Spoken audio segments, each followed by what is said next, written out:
Can we please just get this idle surge taken care of already? Seriously though.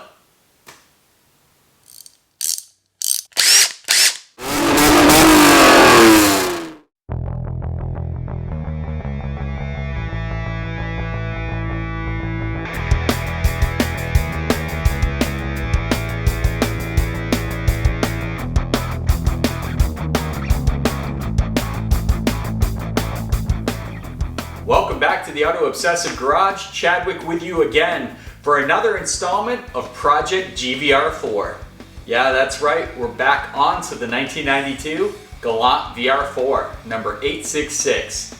Where we left off last time was doing that boost leak test again and found out that the BIS is no longer a vacuum issue. Cool, so time to put everything back that we haven't put back already, clean up a couple more things because that's what we do, and then the moment of truth. Is our idle surge gone or is it still with us? And if it's still with us, what do we do to resolve it? So tune in, because I think we're going to take care of that idle surge today, folks. What we have here are three very roughed up parts that need to be sanded, need to be totally cleaned up, especially this battery tray, which is pretty corroded, pretty nasty. We're going to take a wire brush to that, clean it up. But we need to sand all this down, especially the heat shield for the exhaust manifold. Get this all nice and done, and then we'll put some good paint on it and really clean up that engine bay. Let's get it done.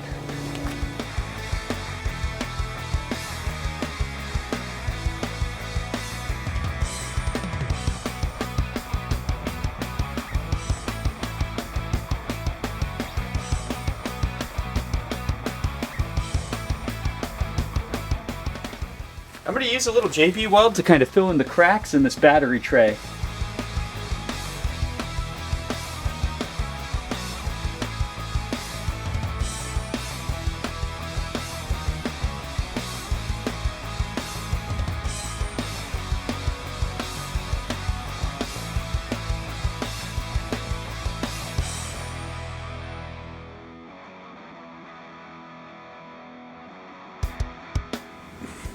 We're over here behind the passenger headlight of the Galant VR-4, and you can see there's a little bit of surface corrosion here where the battery tray goes, and that's pretty common. There's a lot of holes actually in the chassis where water can get up and get trapped under there. So before we just slap the battery back in, put the intake, and cover it all up, we do want to make sure this doesn't continue to spread. So my plan is to sand it down really nicely, hit it with some primer, and then go ahead and put some paint on there, some color matched paint, let that dry, and then we'll put everything back. Just for that peace of mind that we won't get any rust or anything. Not that it's really going to be exposed to the elements a lot, but just to know it'll be a lot more cleaned up under here.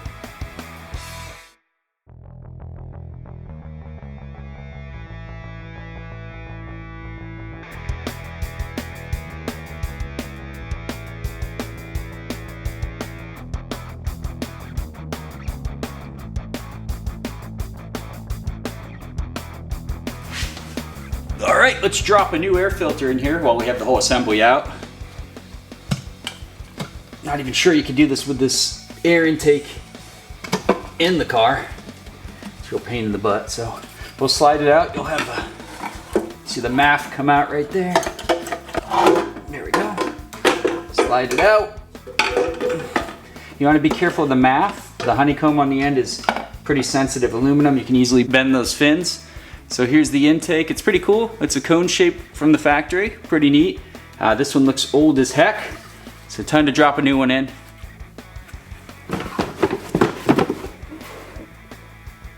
Got a nice Wix replacement one here.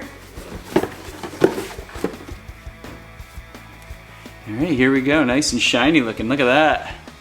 Little bling under the hood, even though it's going to be all contained in this canister, but it is what it is. Pretty cool. Now what you want to pay attention to are these tabs. So there's tabs on the filter, and there'll be a cutout for the tab here, and then on the front of the intake box. So you want to line all that up. It only fits one way over the MAF anyway, so start off by lining the filter up right there. That's what I like to do. Look for the cutout there, and that's how it's all going to slide together nicely for you. Now, this part's a little tricky. You got to kind of manhandle it.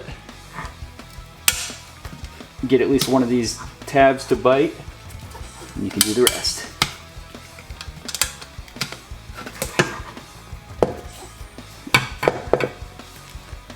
Nice and easy. We're ready to install this back in the car and let that mighty 14V from 1992 breathe freely.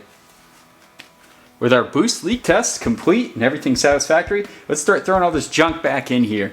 Now I'm gonna clean up these battery terminals. They look a little rough. We'll shine them up with a little bit of a wire brush here, nice and manual, nice and easy. It'll also help clean it up a little bit in here. So let's get that all back in. Battery tray stuff has to go in first, and then we're gonna go ahead, put the battery back in. We'll put the intake back in. Gotta remember to remove the boost leak tester that's still on there. So let's go ahead and put all this back together. We won't need access to the side of the car again. Everything timing belt related is gonna be on that side. So let's go ahead and put all this stuff back. Another thing, this car has an aftermarket sound system, so I'm going to go ahead and put everything back to stock like I said. So I'm going to run this wire, we'll take it back through and at least put it on that side of the car for now. No need to have it still hooked up to the battery.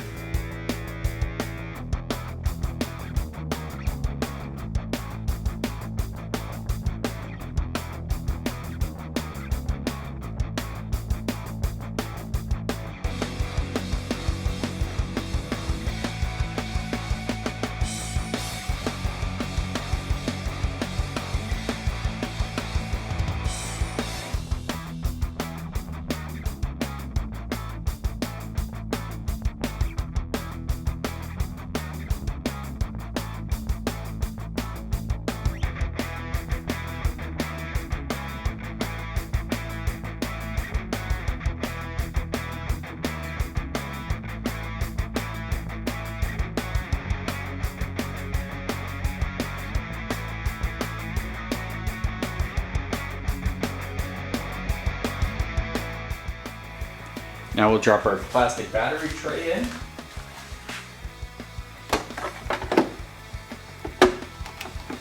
There we go.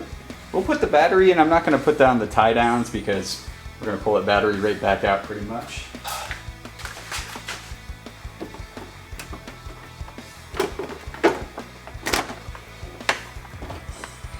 We're not going to hook the battery up just yet. We'll wait for that.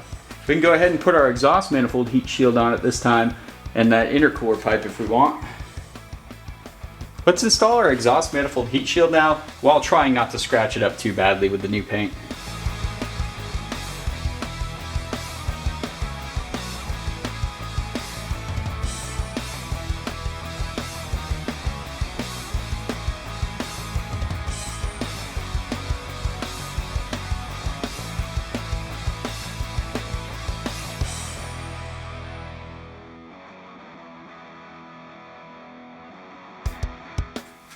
There we go, let's take it all in. The now completely put back together engine bay on the Galant VR-4. Excellent. Next we'll be attaching the battery, and then we'll be able to start the car and see if our idle surge is gone. Now I hope it was just the BIS screw vacuum leak that was causing it, but we'll see. Almost there. Okay, so we've got everything back together. I've hooked up the old battery. We put our intercooler pipe back on after replacing the heat shield for the exhaust manifold, and we're gonna start it up. You're probably gonna see a lot of smoke because we have a lot of degreaser on this engine. So we'll go ahead and start it up and see if that idle surge has gone away.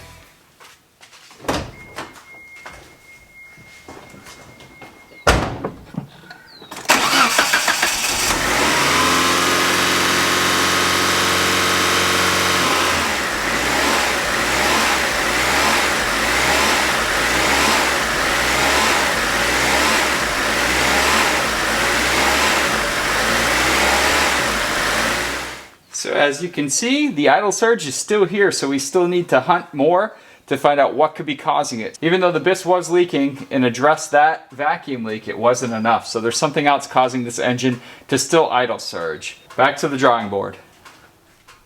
So with our idle surge still hanging out, I've gone ahead and warmed up the car to operating temp. As you can see, there's plenty of smoke coming up from all the degreaser I used.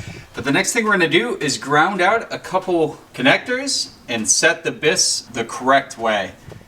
All you need to set the BIS are 2 alligator clamps, preferably small as you can find. The pins you're going to be connecting to are very small, so it helps to have very small clips. And a Phillips head screwdriver, and that'll be what you use to actually tighten down the BIS. That's it. That's all you need for this step. So one of the connectors is actually located back here on the Galant VR-4. You can see these two cables here. This one I'm holding right here with the two white dots at the end. That's the one we want. So we're going to open that up, ground out that connector. So we are going to this large one right here. You don't want to lose this cap. This is a waterproof cap. These small alligator clamps here. And then you want to use a ground, and we have a pretty good ground right here on this bolt. Would be fantastic right there. Let's go inside the car to find the second point we need to ground. We're going down to the diagnostic area, which is right next to the fuse box. We've got a flashlight down here to light it up, but there's our fuse box. There's the diagnostic port on the Galant VR-4. You can see it, this black unit right here. This additional wiring you're seeing here is aftermarket stereo wiring, so don't be shocked if you don't see that on your car. What we're actually going to do is go ahead and ground the third one up here. I know it's very small, it's a very tight area to work, and then you're going to find a good ground for that, and that'll be the second grounding you need to do to set your BIS. So let's go ahead and ground that out. Here, just to show you what I've done. You can see there that third pin is grounded. And I've simply found a screw, if you can trace the wire back, a screw on the firewall there that appears to be grounded to the body, so that should be a good ground. Well, now we have both of those plugs grounded, we're going to go ahead and start the car again.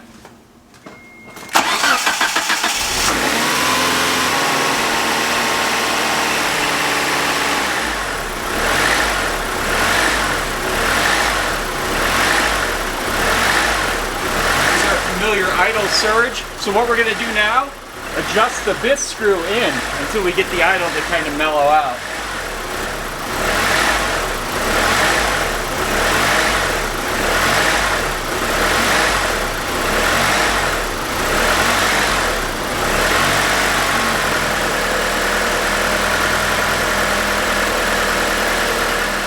Boy, that sounds good already. Still a little high, so we'll adjust a little more.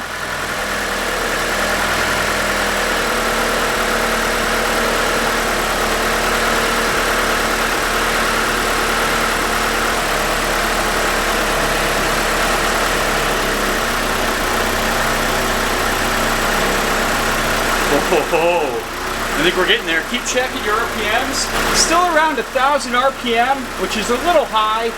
So I'm going to make sure it warmed up all the way, and then we'll go back and check again. All right, with the grounds off, you can see we're just under 1,000 RPM, or right around 1,000. That's good enough for now. You can hear the surge is gone, and the needle's not even fluctuating really at all. So what I'm going to do at this point is just leave it. We have a lot of work to do on the car, and I can fine-tune it after all the other work I do. So all you have to do is re-ground those two pins and set the BIS, just tighten it a little lower. You can see it's still going down, so I'm pretty damn close. It's settling in, so I think we're good to leave it. God, that's perfect. The idle surge is gone, car seems to be running very smoothly. Huge win. That was awesome. That vacuum leak at the BIS and then resetting the idle took care of everything. Success.